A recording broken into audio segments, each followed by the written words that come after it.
Then if you start doing negatives, then we start talking about integers, you know, but we really made it complicated, all these different kinds of numbers. So let's talk about imaginary numbers. And it's kind of weird. Imaginary usually means something that doesn't really exist. And in a sense, they don't exist in the same way, because when I talk about a solution to a quadratic and it crosses these two places, which, by the way, was on one of your papers that you had to do with the sub, where it just asked you to identify the solutions to this equation. And I would say 80% of you skipped these problems. I don't know why you are afraid to look at those 2 points and say, like, x could be a -2 and x could be a 3, whatever they were. Those are real numbers. They cross the x-axis, so they're real solutions. But do you remember we talked about a parabola that may never cross the axis? Do you remember hearing me talk about that? And that was no real solution. However, there are solutions. They're called imaginary, because they're not on this is called the x-axis, this is called the y-axis. There's another axis out there, and it actually comes out at you.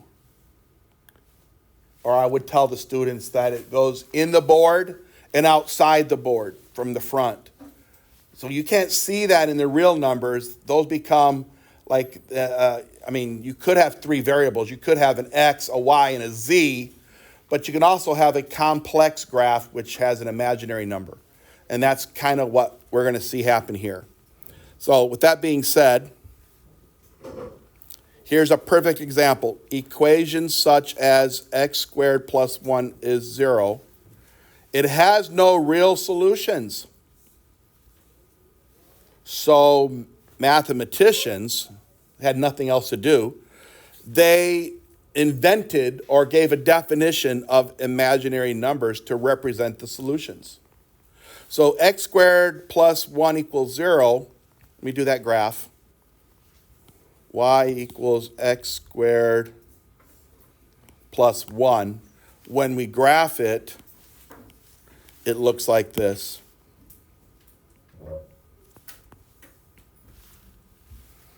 It never crosses the x-axis. It shifted up 1. It was a normal parabola, shifted up 1, but it has solutions. But they're not real. So the imaginary unit, I hope they're asking me, is I. I means imaginary. And there is a definition. I don't know if this is where they're doing it. The square root of a -1 is considered I. So why is that happening, a square root of a -1? We'll go back and look at this equation here. If we said x squared plus 1 equals to 0, and I ask you to solve it, since there's only an x squared in the equation, you are allowed to set it by, you can solve this for x squared. So most of you would say -1, x squared is -1. Square root, x is plus or minus, and you're going to go, uh-oh. Mr. Sleepyhead in the front row. Grab a calculator and take off your hoodie. You already were told once to take off the hood, and now you put it back on to go to sleep. Pick up a calculator and tell everybody what happens when you do the square root of a -1 with the calculator. Some of you may have done it before, and you may have seen what it did. Does anybody have a memory of that? Did it break on you? Feel free. Tell us anything that it says. What he asks. Square root of a negative 1, because that's what happens. You have to solve this by doing square root, plus or minus something. While they're doing that, what is the square root of a 1, everybody? Yeah, we're expecting it to be a 1, right? But does that give you a 1? Yes. It did give you a 1? You put a negative 1 in the square root? You just did this one here. I want the negative 1 in the square root. Error. It's an error because it's not a real number. The calculator says, I don't know what to do with it. It doesn't make sense. Think about it. Nothing times itself can be negative. A negative 1 times a negative 1, like if you were doing this, you were trying to do the square root of a negative 1 and you thought, oh, negative 1 times negative 1. Well, that turns out to be a positive 1. So the square root of a positive 1 can only be a plus or minus 1 or a negative 1, because 1 times 1 is 1. Negative 1 times negative 1 is also 1. There's no way to get a negative 1 when you're multiplying two numbers together. So mathematicians who had nothing else to do said that when we see the square root of a negative 1, let's call it I for imaginary. Let's just call it I. So whenever we have it come up, I can give an answer. In other words, back to this problem. Since this is plus or minus the square root of a negative 1, the mathematicians will let us say plus or minus I. Or if you want to say plus or minus 1I, same thing. So it does have an answer. It has two answers, a positive I and a negative I. No, they're not real. They're imaginary. But they're used all the time in mathematics. If you're going to study electronics, you're going to talk about I. I comes up a lot in these complex numbers and stuff. You talk about, have you ever heard of a fractal? Anybody seen a fractal before? We pause this recording. They can use these powers of mathematics to draw pictures. I've had students do projects on it. I've taken a whole course that had to do with fractals and chaos and cryptography. It's all related. Okay? So whenever you see the square root of a negative 1, we call it an I. And a pure imaginary number is written in the form of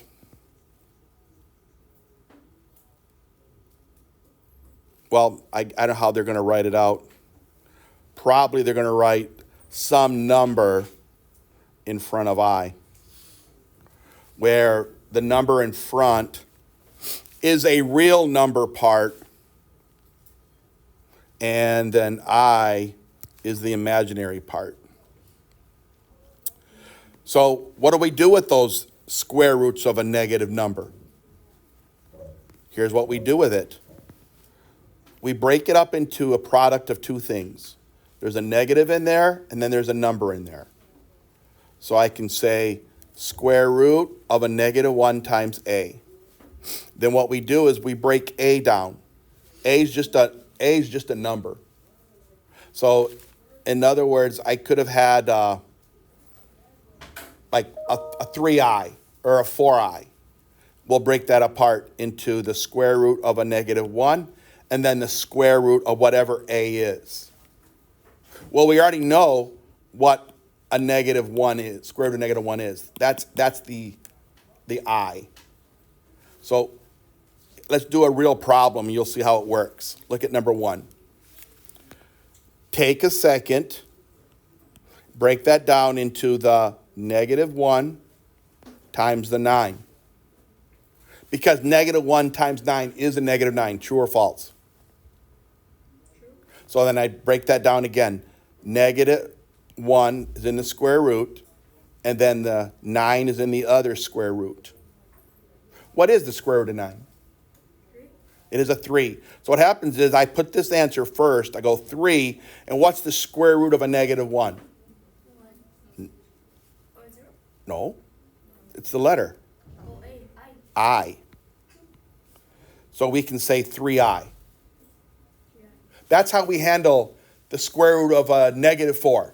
What's the square root of a negative 4?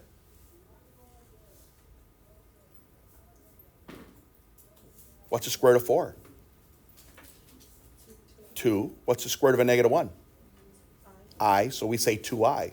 When you see the square root of a negative 4, you will think it's 2i.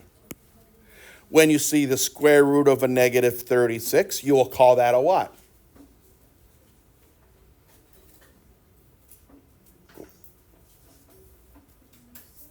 Come on, guys. We did our perfect squares. It's not like I gave you one that's not perfect. What's the square root of 36? So, 6 what? 6i. So if I look at, now this is going to be a little harder because it's a 196. And some of you forgot what the square root of 196 is.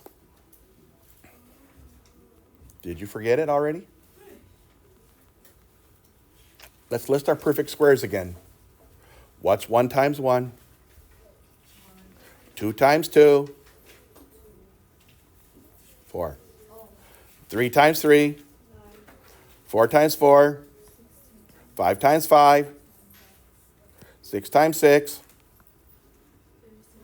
7 times 7? 8 times 8? Nope. 64. 9 times 9 is 81, right? 10 times 10? Nope. 100. 11 times 11? Close. It was one. You had the right digits. 121. Yeah. 12 times 12? 144. 13 times 13?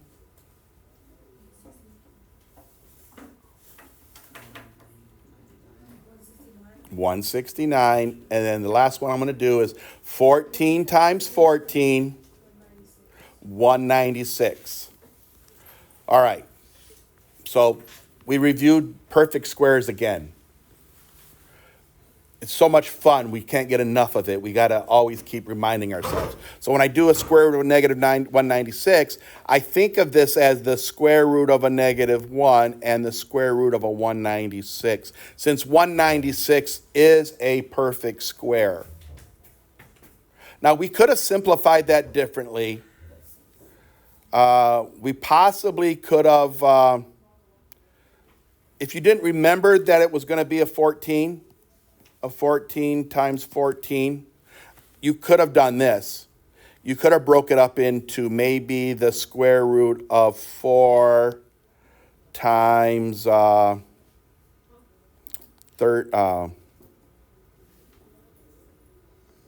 was, how many 4s going to 19? That'd be 40, maybe it's not right. 4 goes into 19 times 4, 8, 12, 18.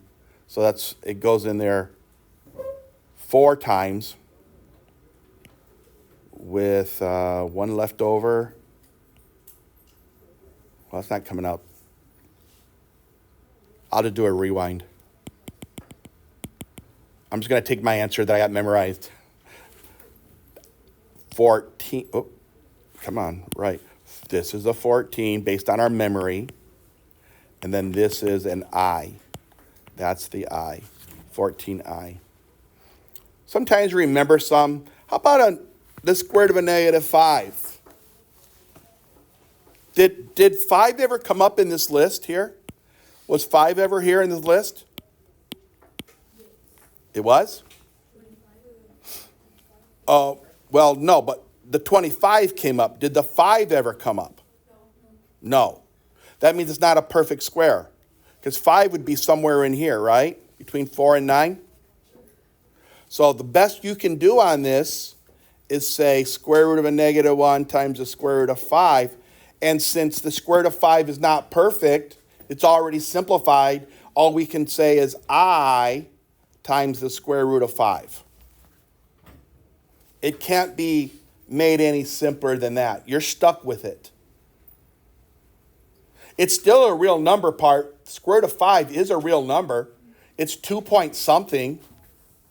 I don't remember what it was, but I know it's between 4 and 9, the 5 is, so that must mean the answer has to be between 2 and 3. I know it's going to be between 2 and 3, but that's the best I can do, guys. No one's going to make you use a calculator on this. Yeah. Yes. The pass is on the door. Negative 80, we've dealt with that before. I mean, we dealt with 80 before. I don't have it memorized, so I'm going to have to break it down like we did before.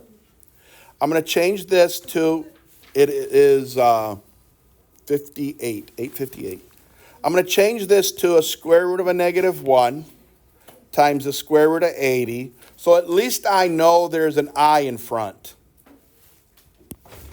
At least I know there's an I in front of the square root of 80. But we can do better. Because I remember that a 4 does go into 80. Does it not? Square root of 4. 4 times what? Is 80. You can't divide that in your head? It is, a 20. And oh no, but 20 can be broken down too, can't it? So I'm just going to keep going, break it down again. I, square root of 4. How do I break up 20? Does another 4 go into 20? 10 is not a perfect square. Try to pull out a perfect square. Try to pull out a 4 or a 9 or a 16. Well, the only one that could go in was the 4. 16? No, 16 doesn't go into 20.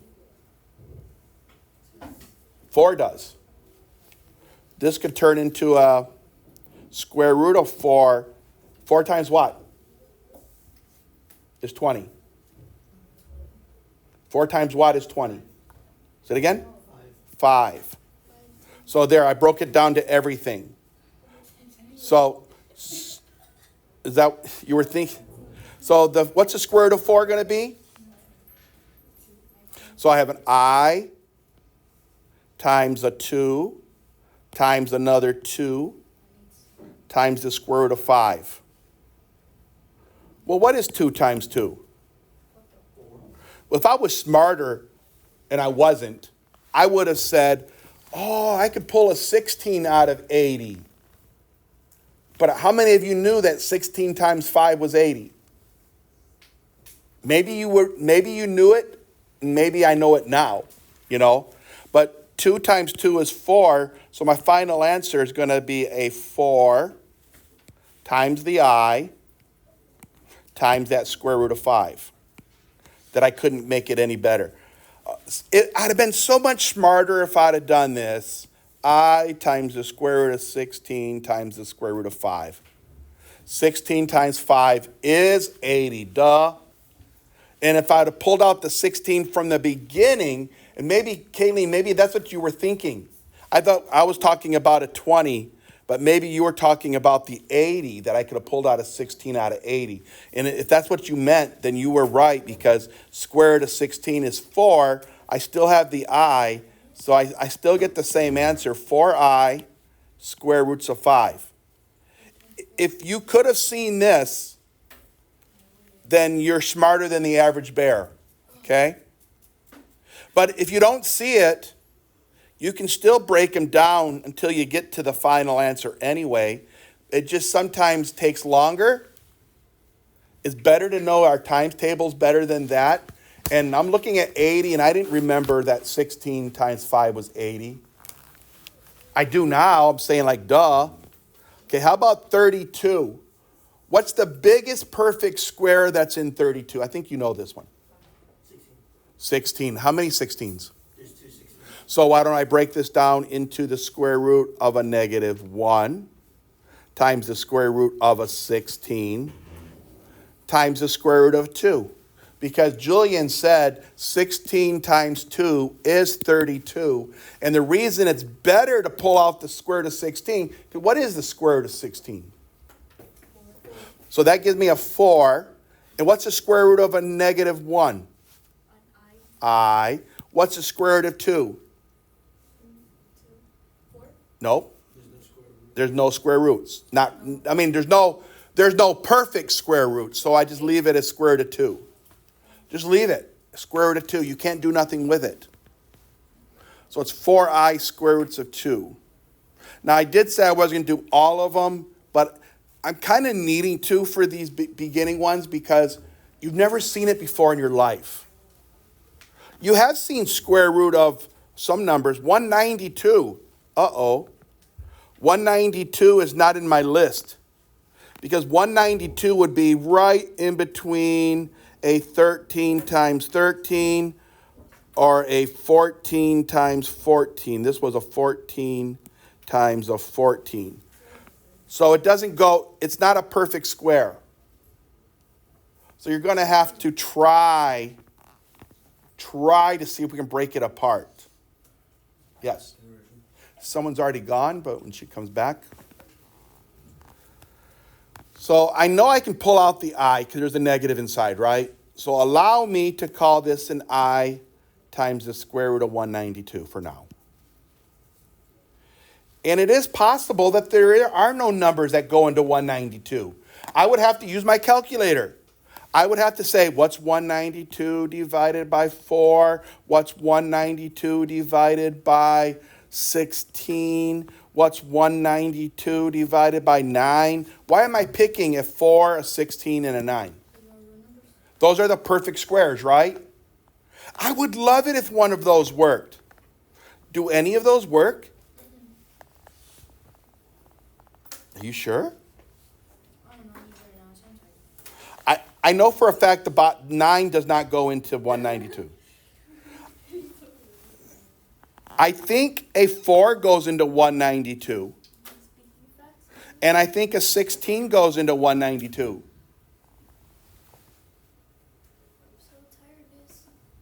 If y'all had calculators, you could be calculating it. Because I just got done saying, I think a 4 goes into it, and I think a 16 goes into it. Either do it by hand and tell me what those answers are, or pick up a calculator. Go ahead. You wanted to go to the restroom? Thank you, Julian. The fact that you all didn't get up to get a calculator, you know what that tells me on the inside? You really don't care. It is 9:05. That you really don't care what the answers are. All you want to do is sit there and copycat, just copy my stuff. You don't want to learn it yourself.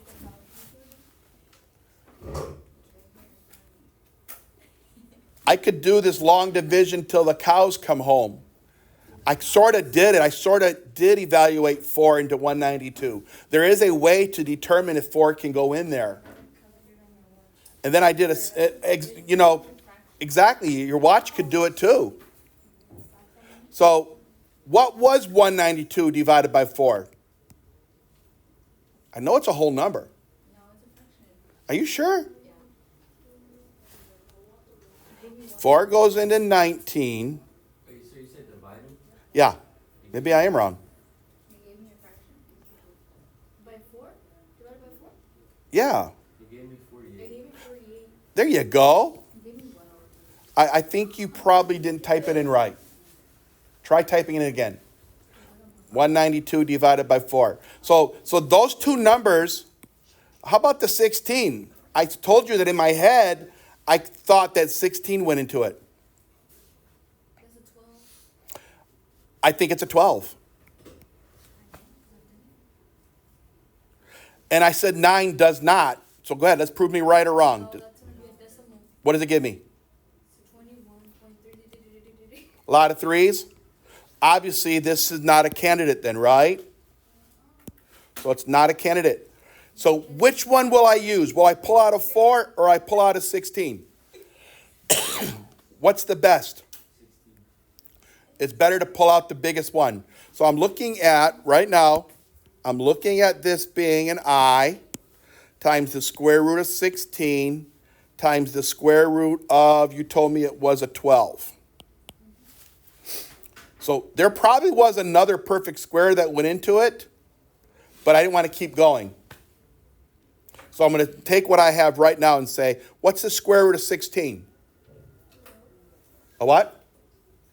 Square root of 16. 4. So this turns into 4i times the square root of 12. But the square root of 12 is not done, guys. If only I would have seen that a 64 may have gone into 192. Maybe. Maybe. For fun. What's 192 divided by 64? Not that I would have ever known that. Does it go in? 3. Exactly 3. That would have been the best one to pull out. But who would have thought to try a 64? Not me. Obviously not me. I stopped here. I stopped with the 4, the 16, the 9. But look at over here. I realized that the square root of 4 can be changed. And here's my 4. Here's my I. The 12 can be written as the square root of 4 times the square root of 3. Why? Because 4 times 3 is 12. It's kind of funny how you get that to show. So what's the square root of 4 again? What's the square root of 4? 2. So that 2 can be multiplied by this 8. I'm sorry, I just gave the answer. Can be multiplied by this 4. So what is 2 times 4? That becomes 8i square roots of 3. Now, if only I would have had ESP or magic and realized that I could have pulled out a 64, because the square root of 64 times the square root of 3 would have become 8 square roots of 3, the same answer that I have. But I didn't see it, and you don't have to see it either, guys. You can still break it down one step at a time. That's a good problem, actually. I did a lot of stuff with it to show you my thought process. Sometimes I don't have the energy to do all that work, though. All right, new topic, solving equations. Yay, we've done this before. Obviously, I will use the square root property. Why would I use the square root property? Somebody tell me why. I gave you reasons before. Square root property. Why? All I have is an x squared. I don't have any x's. Solve this for x squared. In other words, move the 81 over to the other side. What do you get? X squared will equal to what? Negative 81. Thank you. I don't have any x's. So by doing the square root right now, square root plus or minus, that square root cancels out the square, leaving x is plus or minus. And I'm just going to stare at you until somebody tells me what my answer is. Say it again. You're so close. You may be the smartest person in the class, though, because you're closer than anybody else. She said 9. Because it's 81. Right? Yeah, so the answer 9? 3. 3. 9 is closer. 9i. Ah, there it is. Say it again. 9i. 9i. 9i. Good job, Kayleen. No, it was Alondra, not me. Oh. But I started off for her. Oh, she was so quiet, though. Alondra, be a proud woman. Speak it out. Because I only heard her. But she's so honest, she cannot tell a lie and say, yep, I did it. Because then when she gets outside, Alondra probably would have fisticuffs and say, how dare you take my credit. Good job, Alondra. And Kayleen, good job that you recognized it. Because when she said it, you went, sure, that's it, right? All right, so again, square root property, since there's only an x squared in the equation, move everything to the other side. So, Negative 9. negative 9. That gives me a 2x squared is how much? It's gonna be a 4. Nope, not yet. I think you did another step. Yeah. It's a negative 8 at this point, isn't it? Oh, because you took it away, right? Right. Right. And now I divide both sides by 2, right? Right. That gives me x squared is how much? 4. No. 3. Why would it be 3? Oh, I'm just kidding. Negative 4. Alondra saved the day again. This time she's a woman and she said, hear me roar. That's what she did. Yeah, that's a song. I am woman, hear me roar. That sounds funny coming from me though. Not that there's anything wrong with it, I guess. Just joking. I'm not a woman. Okay, in case you're confused. Square root both sides. And when you square root both sides, that introduces plus or minus, right? So x is plus or minus what? You better have the answer without much thought. 2. No. 2i. 2i. 2i. 2i. Do I? Do I? White. Do what? Do I? Now we're getting crazy. Now sometimes you got to get crazy to get through the day, don't you? I mean, even in math class, if you're completely just so stuck on just doing the mechanics and not having any fun, it'd be a boring day for me. I may as well teach the room just to the wall. You know, that's not fun. You know, my worst teaching experience was teaching through COVID. It was terrible, guys. Maybe you remember that your teacher had to have their camera on and had to be teaching through Zoom. And where I was at, students were not required to turn the camera on because they may be embarrassed. They may be shy. Well, I guess if you're going to wake up in the morning and not take a shower and be sitting in your pajamas on Zoom, yeah, I guess maybe you don't want everybody to see your worst.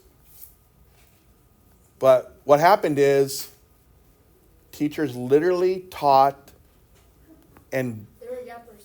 they did have no idea that half the class were already back to bed.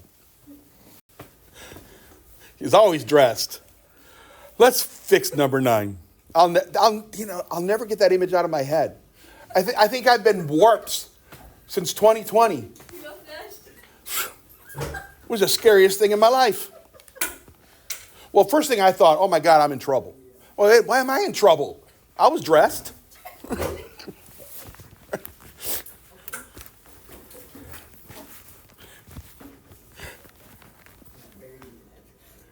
tired. I can't. It's crazy, right? So, but the thing is, most students were not even really awake in the Zoom. They didn't even know what happened. But I was just worried about the one. You know, the one parent sitting next to their kid during the Zoom. Because I did have some parents were in there to help their kid with the work because they weren't working either. So some parents were helpful. Okay, I'm sure you all have the answer to number 9 already, don't you? It is a negative 15 already?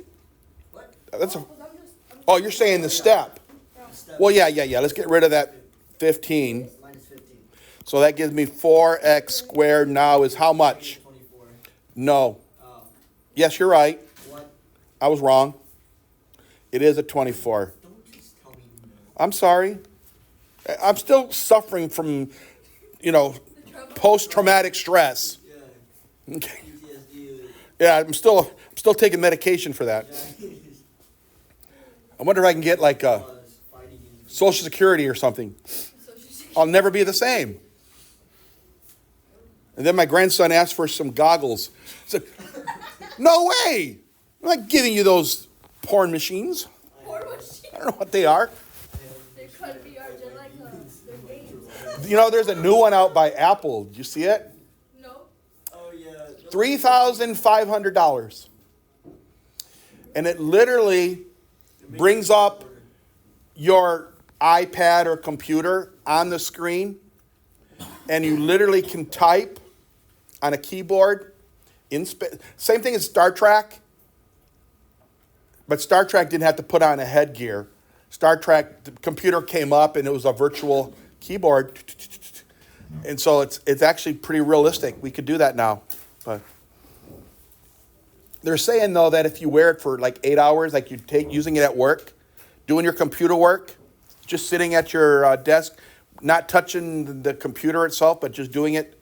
I don't even think you have to move your hands. I think you can just visualize typing. Stuff like that. And you can do email, typing, you can see your stuff on your phone. But they're saying they're getting headaches. Okay, you just wear goggles for 8 hours. Don't you think that could affect your brain a little bit? All right. You can do these yourself, or I'll save those for a quiz or something. Let's talk about the powers of I. We just do I to the first power. That doesn't change I at all. Remember we talked about I. It's like saying 6 to the first power is still 6. 101 to the first power is still 101. So it really doesn't do anything. So but I'm still going to write what I know to be true. So here goes. I'm going to do the power. You might need a scratch paper because I'm going to do all of these on the same spot. Just going to keep changing it, erasing it. We know that we've already defined I as the square root of a -1. That also applies to I to the first power raised to this first power. It's the same thing. I is the square root of a -1. So there's really nothing I can do with this other than say an I is equal to I. I to the 1 is equal to I. Now let's go to the second power. Okay. Instead of raising both sides to the first power, I'll raise both sides to the second power. So now I'm talking about what I squared is. Well, I squared will be this square root of a -1 multiplied by itself. That's how you square something. Well, if you think about what happens when you multiply two things with radicals, how can I demonstrate it? It's the same thing if I said square root of 3 times 4 inside. That can be written as two different radicals multiplied. So you can tear them apart as two radicals like these two are, or you can put it back together under one house, 3 times 4, and call it square root of 12. Okay? But if I have two of the same things, like I have right there, and you're going to see this, you're going to see it very clearly. If I do square root of 4 times 4 under one house, you know that answer is going to be 4. Has to be one of those that are being repeated. Well, how do I know? What is 4 times 4? It's a 16. So I can separate them if I want.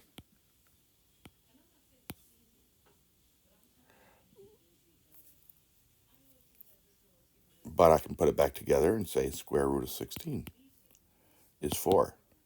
But I didn't have to do all that work because if it's repeated under the square root radical, I know one of the answers is 4. Just like square root of 5 times 5 will be 5.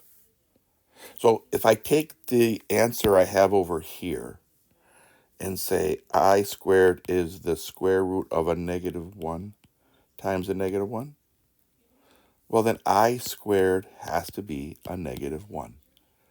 by definition. Anytime you square I, it's one of these negative ones that is inside. Okay?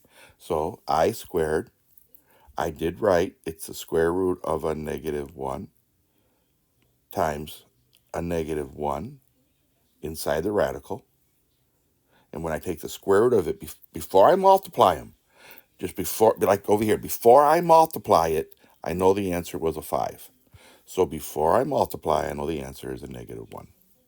Okay, let's do I cubed. I cubed. So let me get rid of my work here. That's why I said you might need extra paper, because I'm just going to keep repeating them here.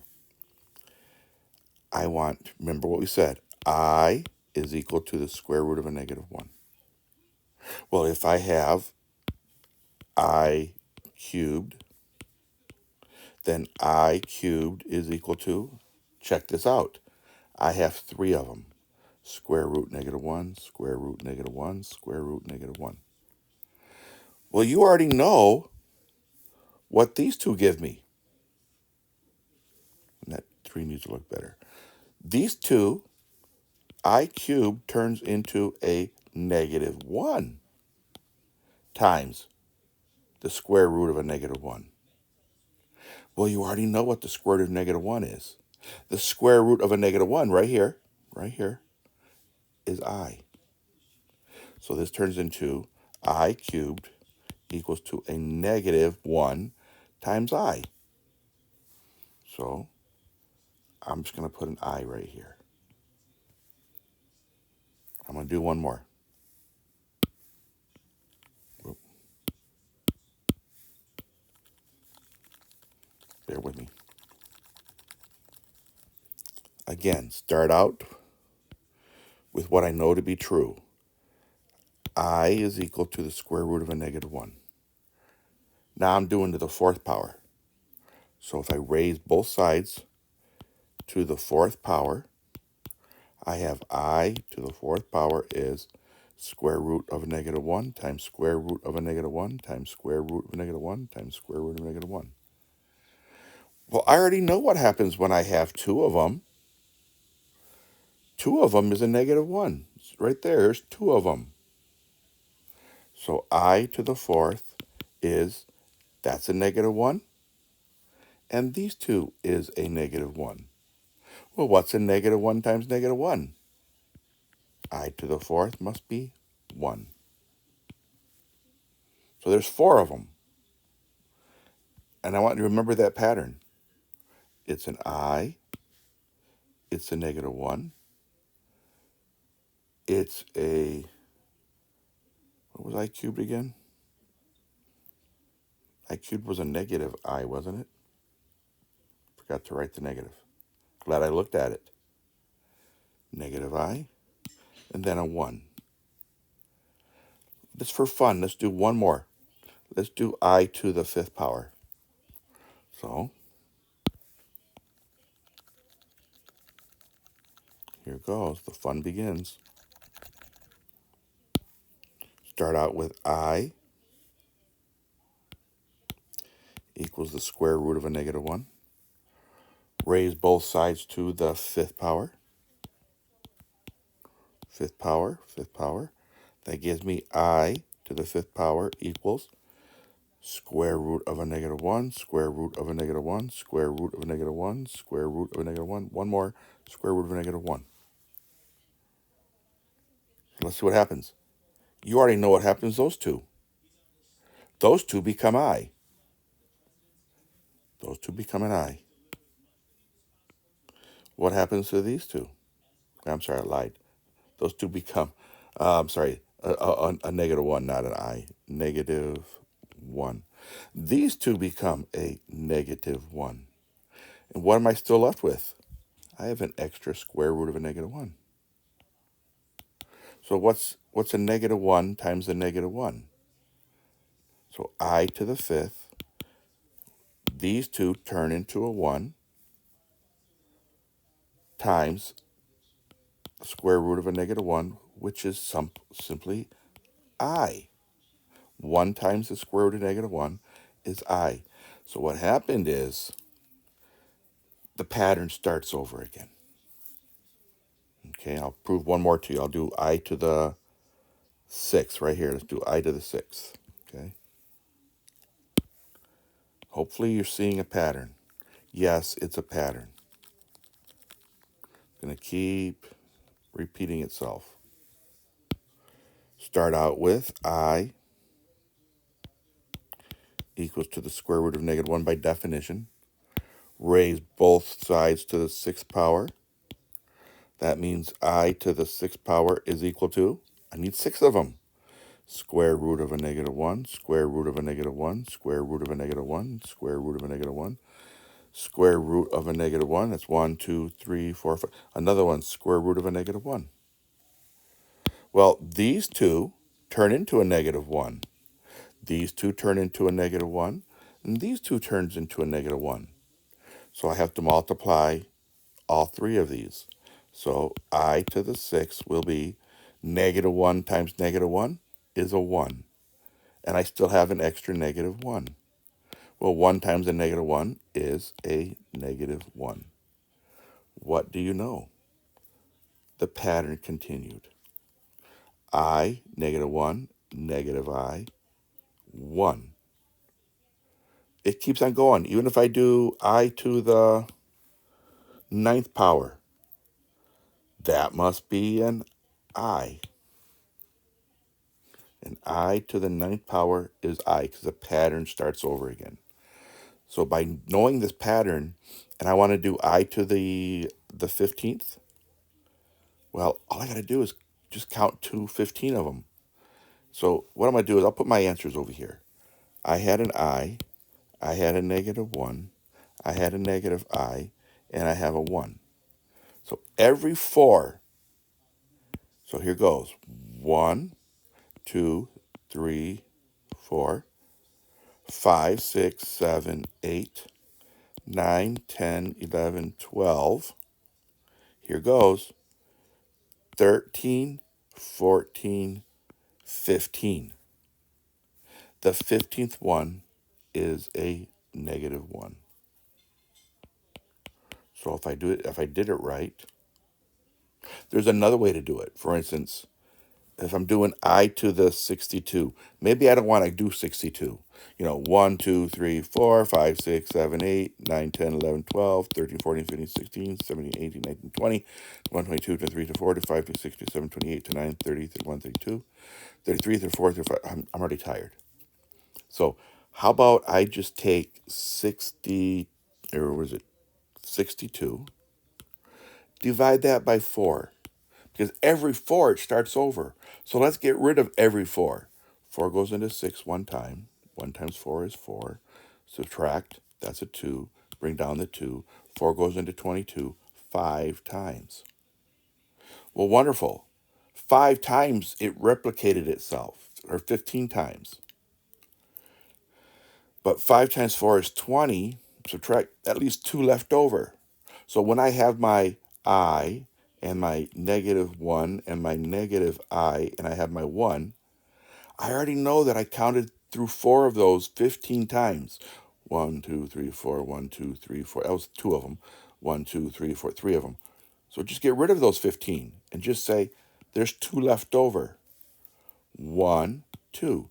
That answer is a -1. So equals to a, wait, -1. Yes. So you just have to remember the pattern. Make sure you remember them. I, -1, I, and a 1.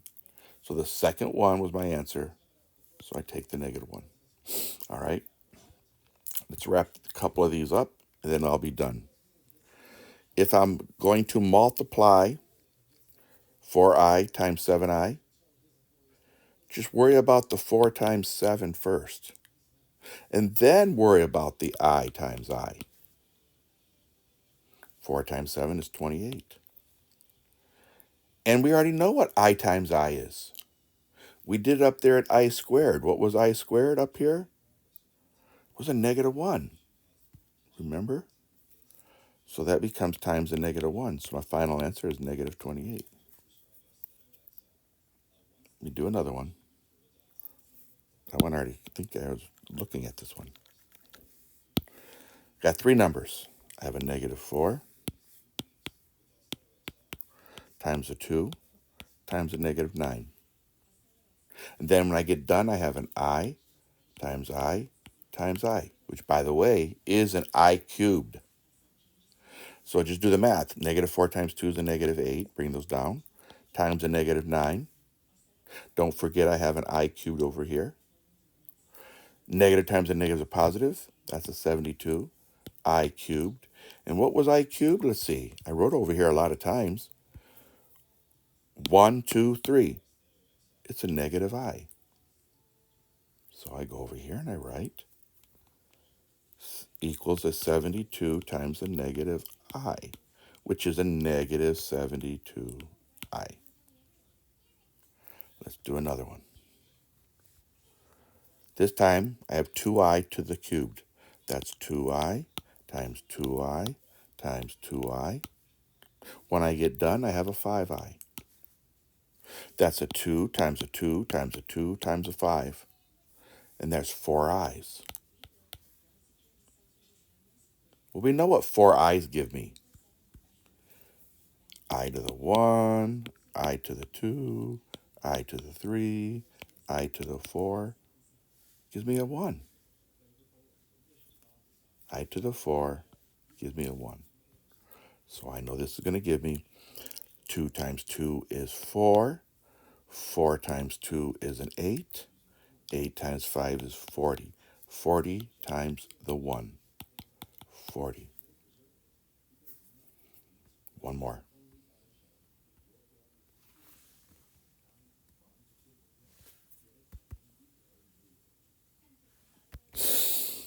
Okay, I have an I and a square root of 3 multiplied twice. I have a negative 8I multiplied twice. So I'm going to handle my numbers first. Square root of 3 times square root of 3. Then I have an I times an I. Over here, I have a negative 8 times a negative 8. Then I have an I times an I. Well, that gives me a total of I to the 4th, which, by the way, we already knew was a 1. I just got to handle the numbers. Square root of 3 times square root of 3 is the same as square root of 9. Square root of 9 is 3. A negative 8 times a negative 8 is a positive 64, so it's positive 64. I already know I to the 4th is a 1, so it becomes whatever 3 times 64 is. That's 192 times the 1. 192. All right. I'm going to pick one of those. Eeny, meeny, miny, mo. Which one will I pick? I think I will pick number 19. So I have a square root of a negative 18 times the square root of negative 10. If you were smart, you would pull out the I first of all, out of both of those. Make that a positive radical inside. And then 18 can be simplified. So I have, well, what is I times I? I squared was a negative 1. So let me just pull out a negative 1. So now I only have a negative 1 square roots of 18, square roots of 10. So that's just a negative. 18 is square root of 9 times square root of 2. 10 is square root of 5 times square root of 2. Look at the magic here. That's a negative. Square root of 9 is a 3. So I have a negative 3. Now look what I have left. I have a square root of 2 and a square root of 2. That's the square root of 4. So that makes that times a 2. And then I still have this extra square root of 5 I can't do nothing with. Final answer. A negative 3 times 2 is a negative 6. Square roots of 5. Okay. I'm going to call it quit because my finger's tired. No, what do we do? You're going to be doing this assignment, all of them. Have the homework assignment to do. And this is due for my 4A class. 4A, oh, I don't want to write with that color. 4A class, 2 pages, due by Friday. If you are a 1B or 4B or 5B, this is due by, what is today? Today is Wednesday. I see you on Thursday. So it's due on, you're going to do it in class on Thursday. You're going to do that in class, and you're going to turn this in. This paper will be given to you by the sub, front and back. 4A, you're only going to have, you have 2 days. You have Wednesday, then you have Friday. So you're going to do the lecture notes Wednesday, then you're going to do, that's the lecture notes that I just did. That's Wednesday. And then you're going to do the homework page on Friday. And you're going to turn it in. Students, turn in packet and the homework number 4 to the sub. All right. Thank you very much. All of them.